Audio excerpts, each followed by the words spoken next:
Herkese merhaba. Bu hafta Ayşem'le ne izledik bölümümüzün konusu psikoterapi filmini izledik beraber. Ne yapıyorsunuz? Abone oluyorsunuz, like'lıyorsunuz. Ondan sonra yorum atıyorsunuz. Biz de bunlara size yorumunuza karşı cevap veriyoruz. Evet, Nevra Ayşem Savaşçı hoş geldin. Hoş bulduk Orçun Hocam. Siz de hoş geldiniz. Hoş bulduk. Nasılsınız? İyiyim, çok teşekkür ederim. Siz nasılsınız? Allah'a çok şükür diyelim. Allah bugünümüze de şükür diyelim. Anlatma, şükretmek önemli. Aynen, şükür önemli. Evet, psikoterapi izledik. Ne düşünüyorsun filmin hakkında? Önce uzun cümle ismini de söylemek istiyorum ki bence uzun cümlesi çok daha güzel. Bir seri katil hakkında yazmaya karar veren yazarın sığ hikayesi. Yazar içimizi şişirmedi mi ama? Sığ işte. Çok konuşmuyor mu yazar? Vır. Yazması lazım değil mi? Yani evet, bu kadar anlatırken yazsa belki bence daha tatlı bir roman olabilirmiş yani. Evet, hani ya, içimizi böyle şişirdi. Mız. Böyle ne yapacağını bilemiyor. Ne edeceğini bilemiyor. Karısının deyimiyle ona yaparsa ona okey diyen ve asla kendi kararını veremeyen ve bu yüzden de ilişkisi tepetaklak gidip eşini boşanma raddesine getiren bir karakter. Ki Aynen karakterin ismi. Şeyi düşündüm sen bunu söylerken. Senin hayatında böyle bir tip olsa sıkılır mıydın? Her dediğine evet diyor, hiçbir fikri yok. Taşınalım diyor. İşte Kadıköy'e taşınalım, Moda'ya taşınalım, evet. İşte şunu alalım, evet. İşte araba alalım, evet. Satalım, evet. Evi satalım, evet. Falan her şey. Ben bu arada ev alalım diyen, hani Moda'da ev alalım diyene okey derim. Yani her türlü evet derim, o ayrı. Hani onda bir sıkıntı yok da sen öyle bir şey yapar mıydın? Ev aldıktan sonra ayrılırsın yani. Ben ne dersem onu yapacak yani. Hı-hı. Yok. Ben de sıkılırım. Olmaz. Ben de o iş olmaz. İşte bizim bacım da sıkılmış. Yani çünkü sohbet ilerlemiyor bir saatten sonra. Fikir alışverişi yok. Fikir alışverişi olmayan ilişki yokuş aşağı, el frenini indirmiş, freni patlamış bir araba gibi adeta yokuş aşağı diye yuvarlanır. Evet. Bizim King karakterimiz evliliğini ölüme doğru sürüklerken evliliğini kurtaran bir katil oluyor. Evet. Gel İnanılmaz. Gör ki ben şok. Katil tutup bunu evliliklerini kurtarıyorlar. Ama şöyle bir şey var. Keen'in eşini canlandıran Suzy iç dekorasyonlu mimar. İnsanların evlerini nasıl düzenlediklerine o karar veriyor. Ama olay kendi hayatına geldiğinde ben buna karar vermek istemiyorum diye. Ben ne dersem onu yapacak biriyle ben bir araya gelmek istemiyorum, devam etmek istemiyorum diyor. Ama çok yorucu. Ama mesleği de bu. Sürekli, zaten meslek anlamında sürekli bir şeye karar verirken özel hayatında hiç değilse biri senin adına inisiyatif alsın istiyorsun. Tabii. Yani ister bunu hani İster. Karakter. İşte ne bileyim şöyle bir yer varmış, oraya gidelim. Hani ya da işte hadi seni bugün şuraya götüreyim. Hani senin hiç bilmediğin ya da şey yapmadığın bunu ister insan ya. Sürpriz ister ayol. Ya sürpriz. Monotonluk ötekisi. Ya sürpriz mi bilmiyorum ama hiç değilse sürekli bir şey yapılıyorsa diğerinin hayatında biraz hani ona, kavgadan bahsetmiyorum bu arada yani. Aha. Kavga etmek ya da şey yapmaktan bahsetmiyorum ama isteyebilir bence. Menajerle konuşmasına ne diyorsun? Kadının? Hayır, adamın, yazarın. Baştaki konuşması mı? Evet. Zaten seri katille de orada tanışıyor. Evet. Seri katil gelene kadar monoton bir cümle konuşmayın. Ben senin kitabını okumadım. Çok satıyor. Ben menajerim. Okumam. Pazarlarım. Okumadım. Çok izleyicisi var. Ödül de aldı. Ödül almadı. Onun da mı var? Bu yok.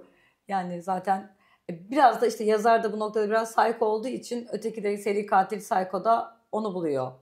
Sonra o da onu öğretiyor. Ben kitabımı herkese yazdırabilirim. Sen benim peşimden koşacaksın. Adam bu sefer onu dinlemeye başlıyor. Yani İnisiyatif alıyor. Hayatında ilk defa ve kadın da şoka giriyor buna. Ve kadın da etkileniyor tabii ki. Aynen. Yani karar alan ve uygulayan insanlardan gayri ihtiyari etkileniyoruz. Yani bunun bence kadını erkeği yok. Yani bire yani silik olmayan.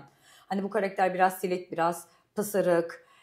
Sadece kitabı üzerinden 4 yıl bir kitabına uğraşabiliyor. Neandertallerle Homo sapiensler arasında geçen ilişki. Milattan önce 40 bin yıl 40 bin yıl önce mi? Hayır, 40 bin yıl önceden bahsetmiyorum. Milattan önce 40 bin yıldan önceden bahsediyorum. Aslında 40 bin yıldan daha fazla. Sürekli tekrar eden bir döngü var. Sürekli tartıştırıyor karakterleri. Kendi kafasında ve kadın bu konuyla ilgili hiç ilgisini çekmiyor yani. Senin ilgini çeker mi? Artık mesela benim mesleğim doğrultusunda benim ilgimi çeker. Ben de onunla doğaçlama yaparım onunla aslında. Hı. Hani yazabilsin ya da şey yapabilsin diye, ama bu bir iş mesaisi adı altında olur. Benim hayatıma bu kadar entegre edemez onu. Çünkü sıkılırım. Yani sürekli prova alıyorsun. Düşünsene. İlişkimizin orta noktasında olan bu şey değil bu. Senin iş hayatındaki ilişkin de orta noktasında olan. Evet. Tartışabiliriz ama %100'ünü de değil günümüzün. Aynen öyle. %100 habire arkadaş. Yalnız o sofradaki muhabbet, evet, filmin açılışı. Çok inanılmaz, inanılmaz. 5 dakikaya mı 10 dakikaya mı ne denk geliyor? Zaten açılıyor.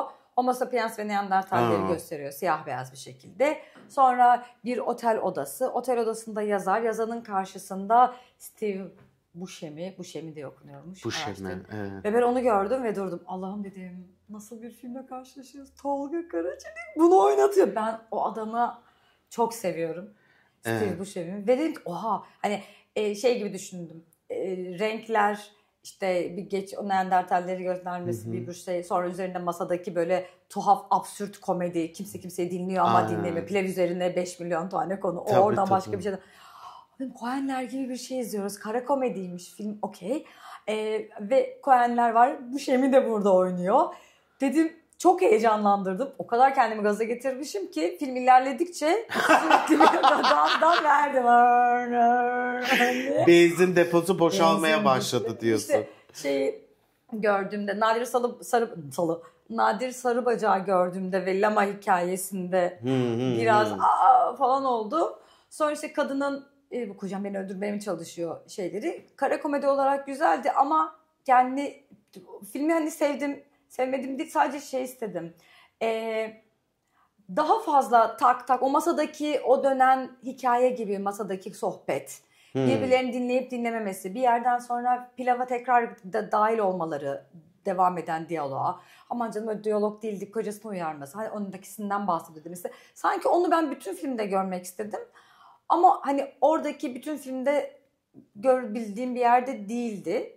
Olay Don Quixote ve Sancho Panza'ya döndü. Yani evet, ama Tolga Karaçelik belki de şeyi istemiştir. Hani bir arkadaş grubundaki iletişimsizliği ve o birbiriyle de hala görüşüyor halini gösterip ondan sonra yalnız kaldıklarında ya da bireysel hayatlarına, o çekirdek hayatlarına döndüklerinde ne kadar orada da şey olduklarını. Aslında iletişimsizlik orada da var, gösteriyor. Ama o kalabalığınla o iki kişinin arasında geçen iletişimsizlik aynı dinamikte olamaz zaten. Değil. Ama oradaki masadaki hissettiğim iletişimsizlik de bir iletişim. Yani bunlar da sürekli aynı masada, tıpkı bizim aynı konu hakkında 5 milyon konu hakkında konuşup devam ettirebilmemiz gibi. Oradaki şey tuttu benim. Şu karakterleri direkt görüyoruz. Çok hoşuma gitmiş zaten bu Şemi'yi gördükten sonra bitmiş mevzu. Aynen. Ondan sonra Coen'leri de çok severim. Onun da absürt, yani hiçbir şeyden çok şey çıkartıyor olması. Zaten 1,5 sene galiba, 1,5 sene mi 2 sene mi ne, kastla ilgili bir çalışma süreci olmuş. Çünkü ilk başka biriyle anlaşılmış, sonra tarihler uymamış, sonra tekrardan çekeceğim mi çekmeyeceğim mi falan filan mevzularına girmiş. Evet, biraz Suzy ile ilgili biraz şey olmuş. Onların öyle bir... Sonra denk gelmiş diğer oyuncular falan filan. Güzel, eğlenceliydi. Ben seviyorum Tolga Karaçelik'in komedisini. Yani Sarmaşık'tan sonra Kelebekleri, ben Kelebeklere çok eğlenmiştim Kelebeklerde. Evet, Kelebekler çok eğlenceliydi. Ve biz arkadaş grubunda konuştuğumuzda Kelebekleri mi beğendin deyip ben ne alaka falan dediler. Yani dışlandığımı hissettim orada Kelebekleri. O dönemde işte bir akşam yemeğinde bir arkadaş Kelebekleri çok bildim. Hatta ben bir kere daha gittim. Niye? Abi filmden eğlendim. Ve ben eğlenmeyi istiyorum. Yok işte dramaturjik açıdan filmleri, ben bu kısmıyla ilgilenmek istemiyorum. Ben kendi duygumdayım. Yani benim farklı bir duygumu beslemişti. İşte Gişe Memurunda, Sarmaşık'da, sonra Kelebekler'de ve sonra bunda Karaçelik. Tolga Reçeli'nin şeylerini, esprilerini hoşuma gitti. Belki bu yüzden bu kadar beklentide girdiğim için bir süre sonra filmde benim belki de bu dönemki esprilerime sürekli belki gülmek istedim, bilmiyorum yani. Oradan kadın değişimi güzel geldi. Kadının için yazılan diyaloglar hoşuma gitti. Hı hı. O eşinin, başta kocasına, onun da kendi dedektiflik oyununda kadın heyecan arıyormuş. Heyecan mı arıyor bilmiyorum. Ya Orada da artık o girdapta sıkıntıdan, o şeyden adamı öldürmek mi istiyor? Yani zaten Öldürdü girişiminde bulunmuş birkaç kere. İşte kırmızı ışıkta duruyorlar, yeşil yandı diyor falan. Adam devam ediyor araba geçince, işte ben sana o kadar çok güveniyorsun ki bana falan diyor. Ve bundan rahatsız oluyor. Zaten senaryo yazarken İngilizce yazmış. Aslında o da New York Film Akademi'de galiba eğitim almış. Öyle bir geçmişi varmış. Zaten New York Film Akademi'ye gitmeyeni dövüyorlar gibi bir şey olmuştu herhalde Türkiye'de artık. Ve o kadar mı? çok var ki New York Film Akademi'de eğitim alan insan. Onun yaptığı bu şeydeki süreçteki aslında yazım ya da işte o komedisini yaptığımız durum komedisini çıkardığı için o hikayenin, yani konu başlığı çok beklenti başka bir yerde olup o durum konu başlığının içinde durum komedisi çıkarması ve bizim de yaşadığımız, yani işte Kelebekler'deki o cenaze şeyindeki hani mevzu, aynen, yani bizim de cenazelerde öyle tam onun %100 meçi olmasa da o şekilde absürtlükler olabiliyor, yani çok enteresan. İçerideyken anlamıyorsun ama sonra dışına baktığında bakınca o öyle bir şey yaptı falan diye ha ha falan deyip gülebiliyorsun. Burada da bir yazarın o sıkışmışlık ve seri katilinin gelip seni işte aslında ben emekli oldum, kendini emekli etmiş bir seri katil var yani. Açıklamaları çok güzel ya oldu. İnanılmaz bir tip. Yakalanmadım işte. Yakalanmadım ve emekli oldum diyor. Öldüreceğin kişi senin ötekin.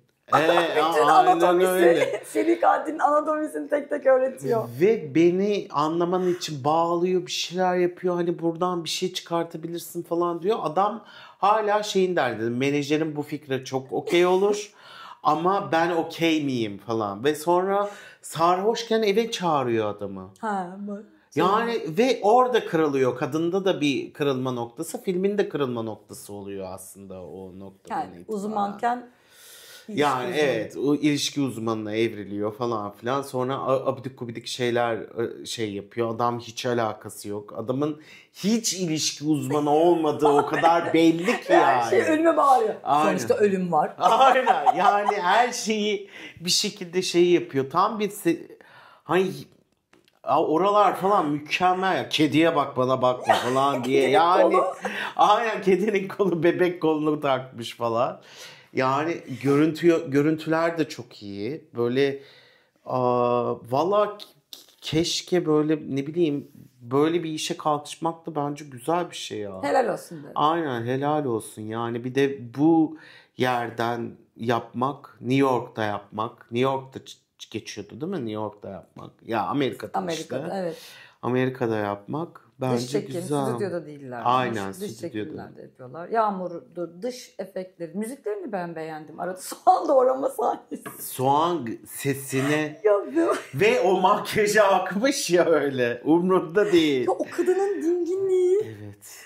Arkadaşıyla dertleştiği halleri, kocasıyla mevzuyu mevzuyu fark ettiği halleri ve taksiciyle girdiği diyaloglar. Bugün unutuyorsun. Aynen. Abla bunu da mı takip edeceğiz? Takip et. Abla sürekli birilerini taşıyorlar. Cinayet. Öldürmüyorlar. Rehin alıyorlar. Aynen, öldürmüyorlar. Rehin alıyorlar. Sanki çok normalmiş gibi. Polise haber vermeliyiz falan. Hayır falan filan. Rehin almak çok normal. Ama abla da kendi kafası... Ablası seri katil yani. Evet, ve o donukluk, o soğukluk. Bu kadar soğan ne yapacaksın diyor. Sesi hoşuma gidiyor diyor. Gözleri yani inanılmaz ya, saçmalıklar ötesi yani. Ama bu anları normalde yaşıyoruz işte. Evet, çok komik. Şimdi sen kadını biliyorsun. Kadının kocasına böyle bakması. Kendini rezil ettim demesi yataktaki konuşmalarında. Ertesi gün adamın eve gelmesi. Kadının yemek yapıyor, soğan doğraması. Ve sonra açtığı müzik. Dur, ne müziği açtı? Adamın mı? Adamın müzik açtı. Soğan doğrarken. Soğan doğrarken açtı müzik ve şarkıyı ve o şarkının anlamıyla kadını kapat. Bıçakla geliyor peki, falan. Boşanmak istiyorum tabii diyor canım. Tabii o andan canım. sonra da boşanmak istediğini ve adam anlamıyor. Nasıl boşanmak? Derken hiç gerçekliği kabul etmiyor. Adam çünkü hiç orada değil. Menajerinin de sorduğu öneriyi kabul etmiyor yani. Böyle bir gerçeklik olmaz. Hiç orada değil. Pijaması menajerini takım. Kas çok iyi. İnanılmaz bir kast yapmış ya. O suratı küvette o şeyle birlikte oturuyor. Kadının kıyafetleri giymesi, o düzen, renk uyumu tabii, kadının kıyafetindeki. Ben geçindiriyorum seni deyip üst şeyine geçmesi. O bardaki sahne, Nadir Sarıbacak'ı gördüğümüz Luma'yla. Luma değil mi? Lama. Luma ne be? Lama ile olan şeyi. Orada çok küçük görüyoruz. Ben ilk önce bu kim ya falan oldum. Ben künyeye bakmadım çünkü. Nadir Sarıbacak falan dedim.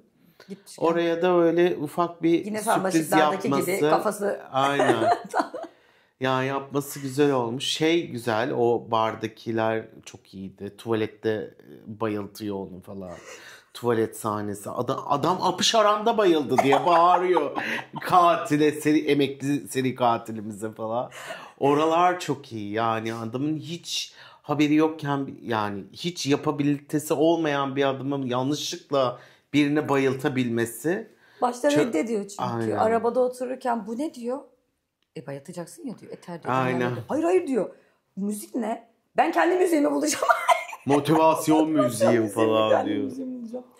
Herkesin kendi seri katil hikayesi oldu. Yani evet, güzel bir film. Eğlenceli. Eğlenceli ama filmin mesela görüntüsü de sana komedi şeyi vermiyor. Hani evet, çok ciddi bir film izliyorsun yani. Hani o görüntüler falan, o ışıklar, aşırı ciddi bir şey izliyorsun böyle ama içindeki var olan absürtlük seni mahvediyor ya. Çok çok iyi. İşte yazarı oynayan adam da çok iyi.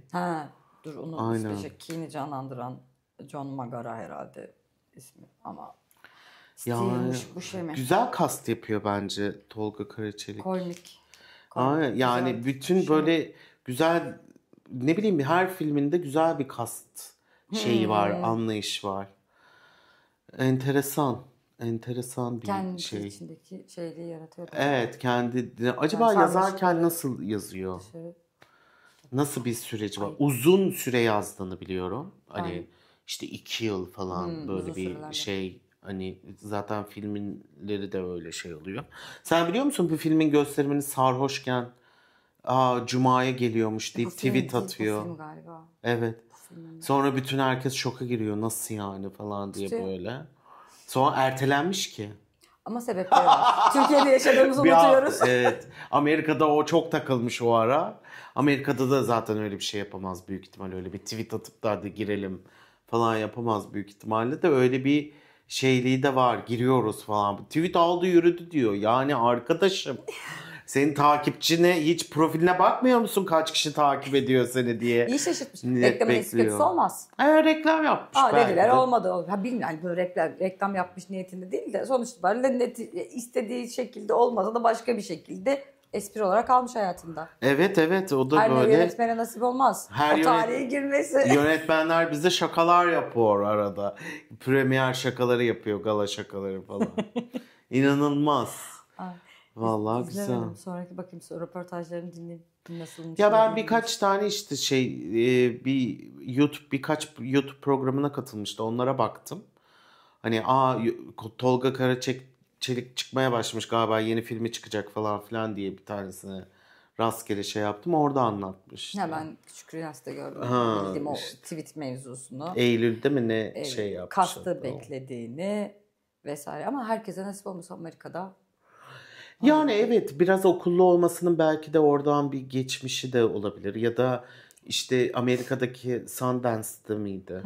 Orada ödül almıştı. Oradan belki bir yapımcı. Bunlar da işte kontak aslında. Evet. O güzel kontaklar. Umarım devamı gelir. Umarım istediği gibi olur. Umarım yani ne bileyim buradan da oyuncu alır, oradaki sektöre de bir şey olur. Ya da oradan giden, orada yaşayan oyuncuyu oynatır. Ha ya da gibi, nadir gibi aynen. Ondan sonra öyle sevdik. Güzel, eğlenceliydi. Aynen, güzel, tatlış devamını. Devamı evet, acaba filmin ikincisi olacak mı? Film bir loop'ta kapanıyor yani ilk başladığı şekilde milattan önceki o şeyde. 40 bin yıl önce. Aynen. Homo sapiens ve Neandertaller. Aynen, orada kapanıyor. Kendi hayatlarıyla ilgili. Bilmem. Ya da bu katilin şeyleri, devamları nasıl olur acaba? Ben devamını hiç düşünmedim ya. Yok hayır, atıyorum aynı kara komedi vesaire, yazarın hikayesi, atıyorum başka birinin hikayesi. Ya işte bu Şemi oynasın da, bu Şemi'yi. Yani bilmiyorum, devamı olabilir mi bilmiyorum. Çok öyle bitmiyor çünkü film. Tamam, öyle bitmiyor da hani bunlar hani başka bir filmde başka bir karaktere merhaba demek oluyor ya, bazen giriyor. Bir de seri katilin hikayesini mi? Emekli seri katilin hikayesini mi yazsın falan yani diyorsun. Bir şey istiyorsun. Bilmem. Bu Şemi'yi. Ya evet de bir daha denk gelir mi, nasıl olur? Bilmiyorum artık, o Tolga Karaçelik'in işi, belki düşünmüştür bir şey. Devam ederiz şöyle olur işte, falan gibi. Sarmaşık'ta oynayan, Kelebekler'de de oynayan, aynı oyuncularla devam etme durumu var ya. Oradaki oyuncularla da başka bir filmde tekrar denk gelme. Ya da ne bileyim işte bu kısa istekler. Ya da ne bileyim o karakterin de geçiyor olması. İşte mimar kadın, iç mimar. Başka bir filminde iç mimar olarak ufak bir role girmesi, çıkması gibi. Hiçbir fikrim yok anacığım. İnşallah yaparlar. Sevmedim. Bu böyle kalsın. Evet, böyle kalsın ya film. Ama her şeyin ne bileyim, ben artık devam olma, sürekli bir devamlılık, sürekli bir havada bırakma şeyi yok. Bir ana tanıklık olduk, okeyim yani ben ona. Devam olsun olmasın bilmiyorum. Benim önerimin ne? O da olmaz. Ya bilmiyorum ki ya. Yapıyorsa yapsın. Bana ne yani? Hakikaten, beni mi oynatıyor? Hakikaten bana ne? Bana ne yani? Dinozor'a çok özür dilerim. İsminize karşı Karaçelik. Yani evet, bilmiyorum, umarım yapar. Yolu açık olsun. Umudumuz o yönde hepimizin. Eğlenceli kara komedi. Aynen öyle. Ben artık ilgilenmiyorum. Kim devam edecek mi, nasıl devam edecek falan. Bir problem varsa kendi problemi. Benim problemim değil diye bakıyorum. Benim sorunum değil diye bakıyorum. Problem edinip Orçun'a gelme. Orçun böyle bir problemi var, ne yapacağım diye. Şiştim. Beni 2025 yılı beni fazlasıyla şişirdi. O durumdayım yani. Aynen, bitiyor. Kaç hafta kaldı? Bitince de acaba tarihler bitiyor da işte bizim yaşam stilimiz değişiyor mu? O da tartışılır bir durum. Her dakika bir şeylere bir suç atıyoruz. Neyse, kapatıyorum. O zaman haftaya tekrardan görüşmek üzere diyorum. Çok hızlı kapattım. Evet. Kendinize iyi bakın. Kendisi. Hoşça kalın. Baş baş.